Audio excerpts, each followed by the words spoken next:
Yes, नमस्कार साथियों। आज हम आपके लिए लेकर आए धमाकेदार सीरीज, जिसमें आज कुछ इंपॉर्टेंट क्वेश्चनों पर चर्चा की जाएगी। तो सभी छात्र जितने जितने भी हैं वो अपने लाइव आ जाइएगा और क्लासेज स्टार्टेड हैं।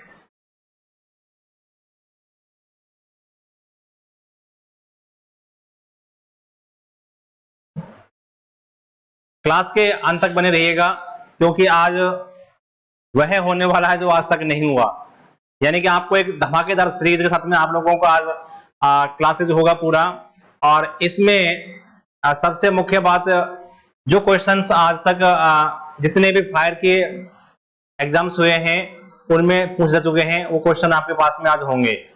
तो जितना अधिक हो सकता है उतना वीडियो को शेयर कीजिएगा और अपने सभी साथियों को लाइव क्लास में लाने का प्रयास कीजिएगा। अभी 1-2 मिनट में ही आपकी क्लासेस चालू हो जाएंगे, इतने आप लोग इसको शेयर कर लीजिएगा। गुड्डू यादव जी, नाइस, बहुत अच्छा। और सभी लोग लाइव आ जाइएगा जितने जल्दी हो सके।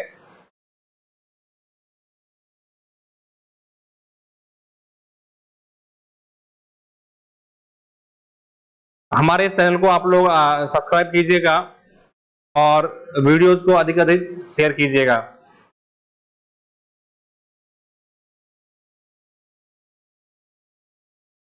अभी सभी लोग जुड़ने वाले हैं, जुड़ रहे हैं और अभी जुड़ जाएंगे।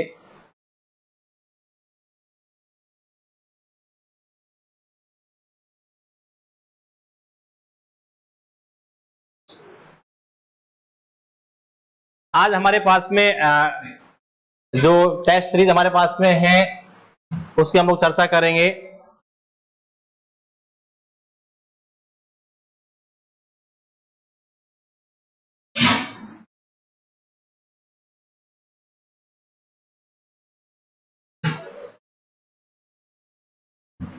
मैं अनिल कुमार योगी फास्ट चैनल पर आपका स्वागत करता हूं और क्लास को लास्ट तक आप लोग देखते रहिएगा, जिसमें आपको पूरे क्वेश्चंस, आप जितने क्वेश्चन हमारे पास में हैं आज वो सभी सोल्व किए जाएंगे और सभी की पूर्णतः व्याख्या आपके सामने की जाएगी। तो एक एक क्वेश्चंस को आप लोग सोल्व करते जाएंगे और उसी के अकॉर्डिंग आप मुझे कमेंट में आप लोग जवाब देंगे। तो क्लास स्टार्ट करते हैं। आज हमारा पहला क्वेश्चन है कि लोहे की छड़ में ताप किस विधि से फैलता है? ताप किस विधि से फैलता है? ऑप्शन नंबर हमारा है विकिरण, ऑप्शन नंबर 2 हमारा है संवहन, ऑप्शन नंबर सी संचलन, ऑप्शन नंबर डी अभिक्रिया। किसके माध्यम से जो हमारा टेम्परेचर है लोहे की छड़ में वो किस तरह से फैलता है? तो जल्दी से आप लोग कमेंट में जवाब दीजिएगा। ऑप्शन नंबर ए विकिरण, बी संवहन, सी संचलन, सी आपका अभिक्रिया। किसके माध्यम से फैलता है वो बताइएगा जल्दी से। एक बार तो समझ लीजिएगा कि विकिरण है क्या, संवहन क्या है, संचलन क्या है, इनके बारे में सब समझ लीजिए। देना आंसर आप लोग। जो हमारा विकिरण है, विकिरण किस तरह से क्या काम होता है इसके अंतर्गत, आपने कई बार देखा होगा कि किसी दूसरे मकान में जब दुर्घटना होती है या आग लगती है तो उसका जो टेम्परेचर, जो तापमान है वो हमारे मकान तक भी आ जाता है। तो यानी कि विकिरण विधि के माध्यम से उस मकान का तापमान या उस दुर्घटना का तापमान जो है वो हमारा जो घर है वहां तक भी पहुंचता है। यानी कि विकिरण विधि के अंतर्गत आप लोग देखते हो कि दूसरे मकान से लेकर के और अपने मकान तक वहां तक वो पहुंच पाता है। इसके अलावा सेकंड हमारा है संवहन। संवहन का मतलब होता है कई बार होता है क्या है, जैसे धुआं, आपने धुआं का नाम अच्छे से सुना है, फ्लेम इसे बोलते हैं, फ्लेम डपटे हो सकते हैं। इसके माध्यम से जो टेम्परेचर हमारा बढ़ता है, यानी कि आग किसी कमरे के बाहर लग रही है और उसका जो धुआं है वो कमरे के अंदर प्रवेश कर रहा है, तो कमरे का जो टेम्परेचर, जो कमरे का जो तापमान है वह स्वतः ही बढ़ जाता है। तो वो आता है हमारा संवहन के अंतर्गत। किसमें आता है? संवहन में। तीसरा हमारा है संचलन। संचलन का मतलब होता है जब किसी लोहे की छड़ हो सकती है या फिर कोई लंबा आपका कोई चद्दर हो सकती है, चद्दर के या लोहे के मतलब एक सिरे पर यदि आप लोग उसको ताप देते हो, तापमान दे रहे हो, तो दूसरे सिरे तक ऑटोमेटिकली ही ताप पहुंच जाता है। यह हमारा होता है संचलन विधि के माध्यम से। यानी कहने का मतलब जब आपको अच्छे से पता है कि ठोस पदार्थ ये होता है क्यों, कारण क्या है, रीजन क्या है कि जब आप एक सिरे पर गर्म कर रहे हो दूसरे पर तापमान पहुंच रहा है, किसके कारण होता है ये होता है क्योंकि आपने एक परिभाषा पढ़ी है ठोस की। ठोस के अंतर्गत आपको पता है अच्छे से कि ठोस में जो कण है वो बिल्कुल पास पास होते हैं और ये एक बल के माध्यम से बंधे हुए होते हैं। जब कणों में प्रतिक्रिया मतलब क्रिया होगी और कणों के जब तापमान देंगे तो कण पास पास में होने की वजह से वह ताप कणों के माध्यम से आगे बढ़ता हुआ जाता है। तो इस कारण से जो लोहे की आपके जो छड़ है या फिर कोई आपकी प्लास्टिक और जो लोहे का कोई आपका प्लेट है, चद्दर है, उसमें यदि आप किसी एक सिरे को गर्म करते हो तो दूसरे सिरे पर तापमान ऑटोमेटिकली पहुंच जाता है। तो ये आप इसमें हमारा आंसर सही रहेगा कौन सा? संचलन विधि के माध्यम से। किससे? संचलन विधि के माध्यम से। ऑप्शन नंबर सी हमारा इसमें राइट रहेगा। तो शायद समझ में आया होगा आप लोगों को सभी को। बिल्कुल।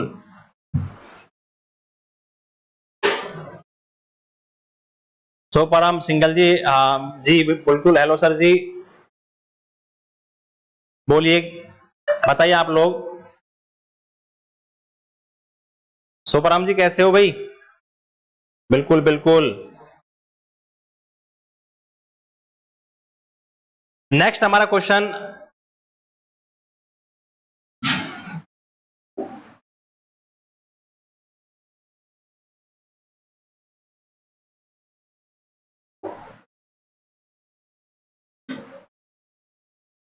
क्वेश्चन नंबर 2 हमारा, सी क्लास की आग को किस प्रतीक से दर्शाते हैं? हमारा क्वेश्चन आया कि सी क्लास की आग को आप लोग किस तरीके से दर्शाओगे, कौन से ऑप्शन नंबर वर्ग है, त्रिभुज है, वृत्त है और आयत है, किससे दर्शाओगे इसको आप लोग, वो हमें यहाँ पे चेक करना है।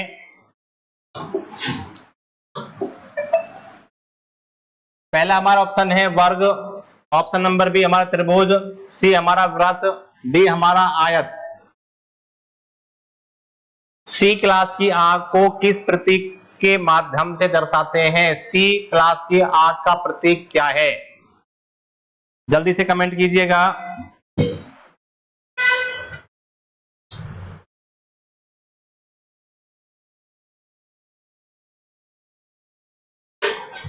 बिल्कुल बिल्कुल बोलिएगा।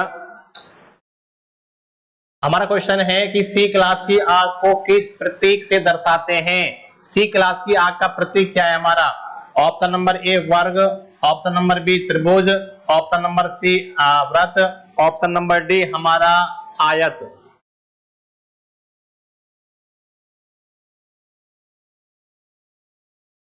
चलिएगा, हमारी नंबर हमारे पास में जो आग के पार्ट हैं बताए थे मैंने दोस्तों आपको कि आग हमारे 5 भागों में डिवाइड की गई है, 5 भागों में बांटा गया है। ए क्लास की आग, A class fire, B class fire, C class fire,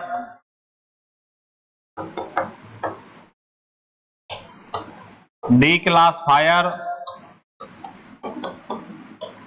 और हमारा ई क्लास फायर। 5 भागों में डिवाइड किया गया है हमारी आग को उनके मतलब गुणों के माध्यम से या मतलब फैलने के माध्यम से। 5 पार्ट हैं इसके, A class fire, B class fire, C class fire. यदि मैं इसमें तुलना करूं तो सबसे पहले हमारे पास में ए क्लास अपने पास वर्ग है, त्रिभुज है, वृत्त है और आयत है। जो हमारी ए प्रकार की आग है, ए प्रकार की आग को हम दर्शाते हैं त्रिभुज के माध्यम से। ट्रायंगल, ट्रायंगल ऑफ फायर नाम सुना होगा आपने अच्छे से। कि ट्रायंगल ऑफ फायर के अंतर्गत आपको अच्छे से पता होगा कि तीन चीजें मुख्य हैं, आग के तीन अवयव हैं, तीन तत्व हैं। तीन तत्व कौन कौन से हैं? पहला, ये भी सुना होगा आपने, O2, फ्यूल और हीट, ये हमारे तीन तत्व हैं। परंतु हमें इसकी तुलना नहीं करनी, चर्चा नहीं करनी, हमें इसकी हम चर्चा कर रहे हैं ओनली फॉर जो हमारी एक क्लास की जो फायर है वह हमारे किस के माध्यम से दर्शाते हैं, या इसका प्रतीक चिन्ह क्या है? तो प्रतीक चिन्ह ए का हमारा त्रिभुज है। बी जो हमारी है, बी जो आग आती है वह हमारे आयत के माध्यम से आती है। और सी जो आग हमारी है, सी हमारी आती है वृत्त के माध्यम से, सर्कल के माध्यम से। ठीक है, तो हमारा जो पूछा गया है वो पूछा गया है कि सी क्लास की आग को किस प्रतीक के माध्यम से दर्शाते हैं। प्रतीक कौन सा ऑप्शन होगा? ऑप्शन हमारा वी, सी, यानी कि व्रत। सी हमारा ऑप्शन सही होगा इसमें, व्रत। नेक्स्ट हमारा क्वेश्चन,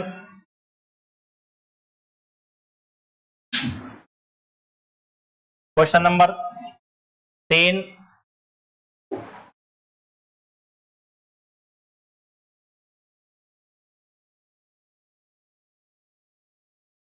फ़ारेनहाइट पैमाने में जमाव बिंदु होता है। फ़ारेनहाइट पैमाने में जमाव बिंदु होता है। हमारे पास में एक फ़ारेनहाइट पैमाना है और एक डिग्री सेल्सियस पैमाना होता है।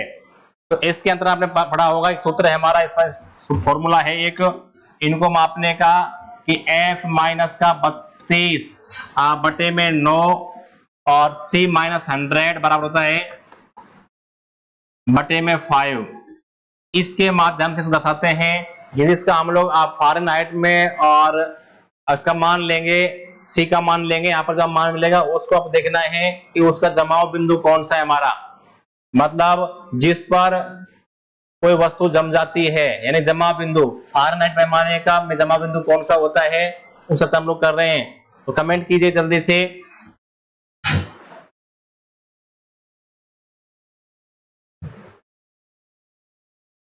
बिल्कुल दोस्तों,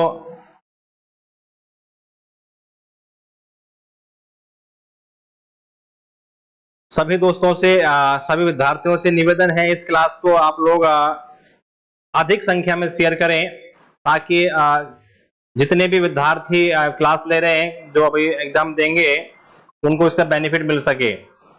और दोस्तों, आज खुशी की बड़ी बात है कि आज हमारा एक ऐप लॉन्च हो चुका है, जिसके माध्यम से आप लोग आप इसको घर बैठे भी आप इस क्लासेस का आनंद ले सकते हो। कोर्स के माध्यम से कोर्स लॉन्च कर दिया है आज से हमने, तो उसका लिंक हम आप लोगों को कल दे देंगे आपको, किस लिंक से कौन सा जो हमारा चैनल है उस पर आप लोग जाओगे और कौन से ऐप को लेकर के आप लोग इस पे घर बैठ के पढ़ सकते हो। तो आपको इसकी सूचना कल इसी समय क्लास के समय आपको दे दी जाएगी। बिल्कुल,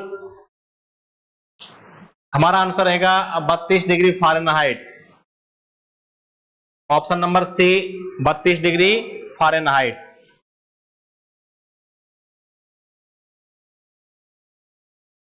नेक्स्ट क्वेश्चन,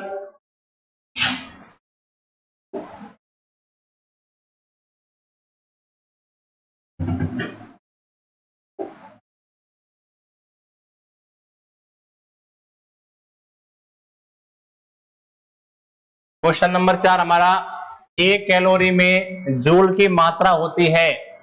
एक कैलोरी में जूल की मात्रा होती है, बताइएगा जल्दी से।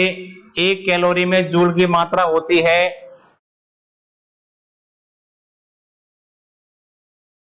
Option number 1 1000 joule, option number B 418 joule, option number C 4.18 joule, option number D 1055 kilo प्रति जूल। जल्दी से कमेंट कीजिएगा। सुनीता कुमारी, दे दे दे।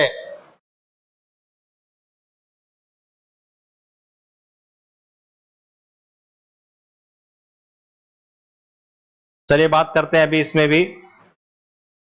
और किसी का जवाब है?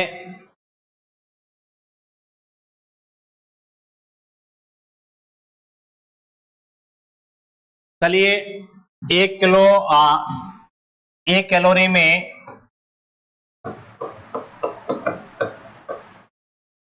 4.18 जूल होता है, तो इसलिए हमारा आंसर रहेगा 4.18 जूल। ठीक है, नेक्स्ट क्वेश्चन हमारा आता है क्वेश्चन नंबर 5।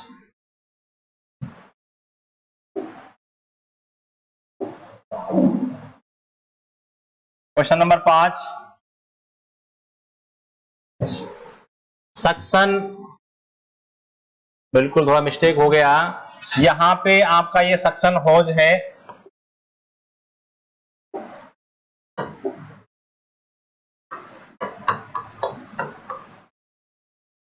सक्शन होज का टेस्ट कितने प्रेशर पर किया जाता है?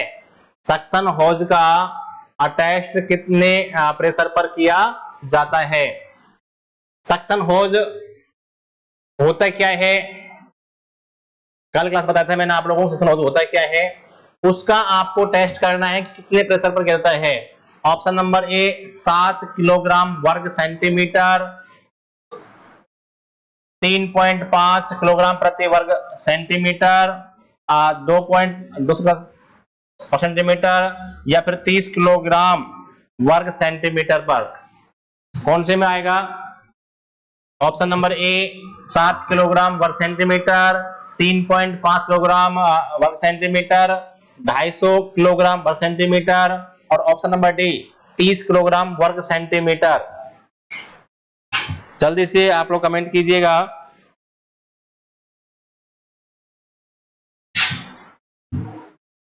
ऑप्शन नंबर बी 3.5 किलोग्राम प्रति वर्ग सेंटीमीटर पे होता है। Next question,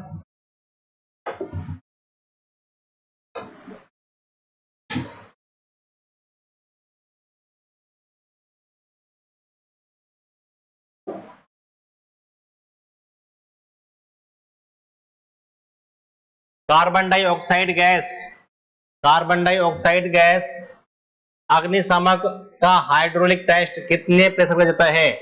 carbon dioxide gas अग्निशामक का हाइड्रोलिक टेस्ट कितने प्रेशर पर किया जाता है? प्लीज कमेंट कीजिएगा।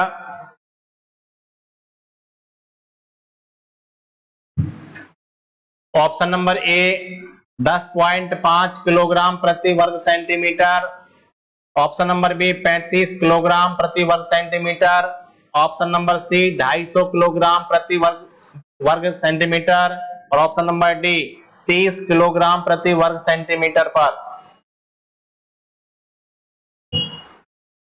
जल्दी से कमेंट कीजिएगा। जिन जिन छात्रों अभी जो लाइव नहीं आए हैं उनको आप एक बार दोबारा से लिंक को शेयर कर दीजिएगा, जिससे उनको इसका बेनिफिट मिल सके। ऑप्शन नंबर ए 10.5 किलोग्राम प्रति वर्ग सेंटीमीटर, ऑप्शन नंबर बी आपका 35 किलोग्राम प्रति centimetre, option number C 250 kilogram प्रति वर्ग centimetre, option number D 30 kilogram प्रति वर्ग सेंटीमीटर। इसका हमारा आंसर होगा 250 किलोग्राम प्रति वर्ग centimetre. Next question,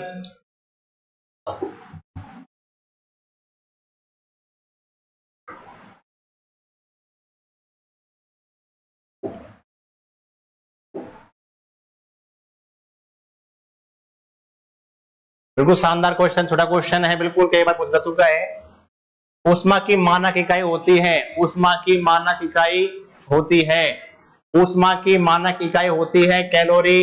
option number A, option number B joule, option number C Celsius, option number D BTU British thermal unit. जल्दी से कमेंट कीजिएगा। Option number A calorie, option number B joule, option number C Celsius, option number D BTU British thermal unit. जवाब दीजिए, comment कीजिए जल्दी से आप लोग। ऑप्शन नंबर ए में आपका कैलोरी है, बी में जूल है, सी में सेल्सियस है और डी में बीटीयू है, ब्रिटिश थर्मल यूनिट है। क्या होता है इसका? इसका आंसर है आपका जूल। उष्मा की मानक इकाई की बात कर रहा है, ये स्टैंडर्ड यूनिट की बात कर रहा है, उसका होता है जूल। नेक्स्ट क्वेश्चन हमारा,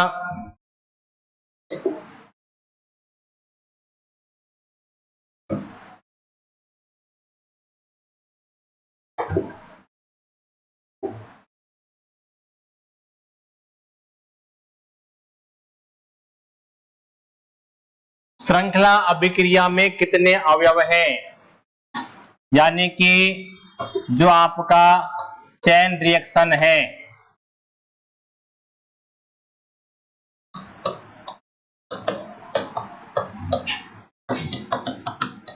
चेन रिएक्शन में कितने अवयव होते हैं? Option number A 2, option number C, option number B 4, C में 3, डी में 5। चेन रिएक्शन में आग को लगातार जारी रखने के लिए हमारे पास में चतुष्फलक ट्रायंगल है, यानी कि उसमें आपका मुख्य काम आता है चेन रिएक्शन का, श्रृंखला अभिक्रिया का। जैसे आपने पढ़ा होगा अच्छे से, जो आपका ट्रायंगल ऑफ फायर है, ट्रायंगल ऑफ फायर के अंतर्गत यहां हमारे पास में O2 होता है, यहां हमारे पास में फ्यूल मान सकते हो आप लोग, और यहां हमारे पास में हीट होता है।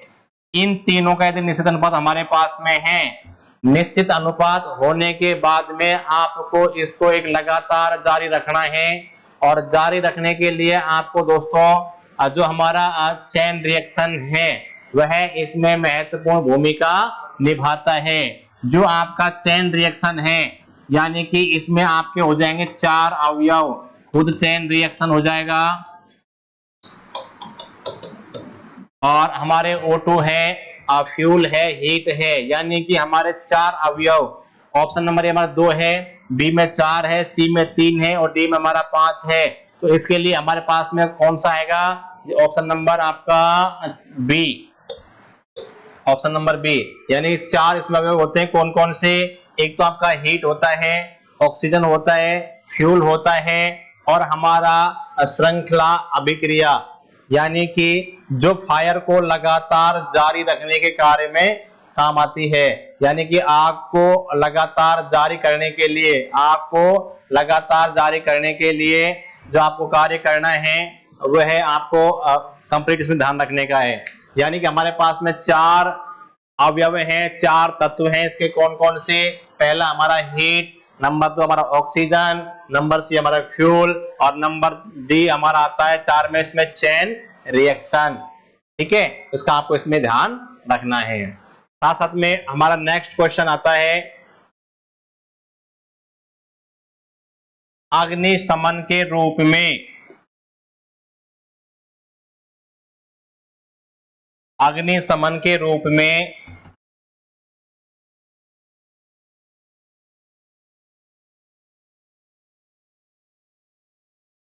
किसका उपयोग किया जाता है?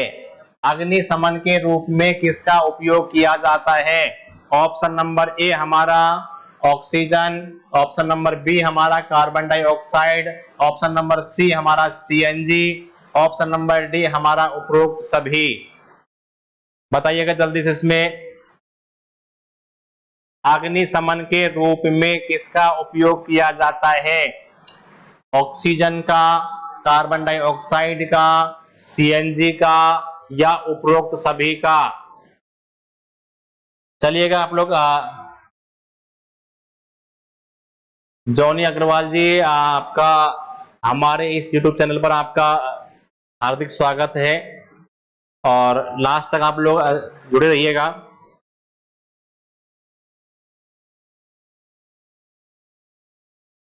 ऑप्शन नंबर ए हमारा है ऑक्सीजन, कार्बन डाइऑक्साइड, सीएनजी, उपरोक्त सभी, यानी कहने का मतलब हमारा यहाँ पे आ जाता है आपका O2, CO2, CNG, या फिर इसमें सभी आ जाएंगे आपके। उपरोक्त सभी तो नहीं आ सकते क्योंकि ये हमारा अग्निशमन का मुख्य आग का मुख्य अवयव है O2। इसके बिना हम लोग आग को नहीं पैदा कर सकते, उत्पन्न नहीं कर सकते। CNG भी आग को उत्पन्न करता है और उपरोक्त सभी हमारा आएगा नहीं, A भी नहीं आएगा, इसमें आपका CNG भी नहीं आएगा और इसमें आपका D भी नहीं आएगा। ठीक है, तो इसमें कौन सा गया हमारा कार्बन डाइऑक्साइड गैस, यानी कि CO2 हमारा ऑप्शन सही होगा।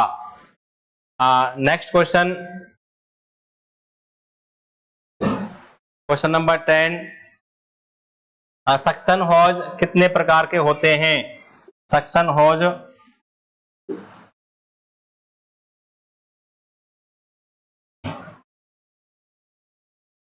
कितने प्रकार के होते हैं?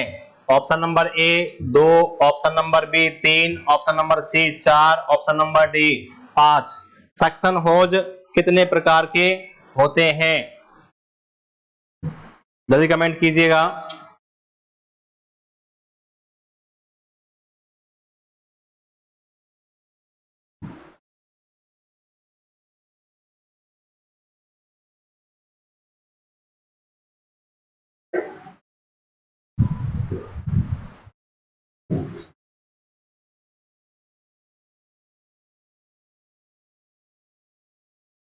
ऑप्शन नंबर हमारा है 2 है, 3 है, 4 है, 5 है।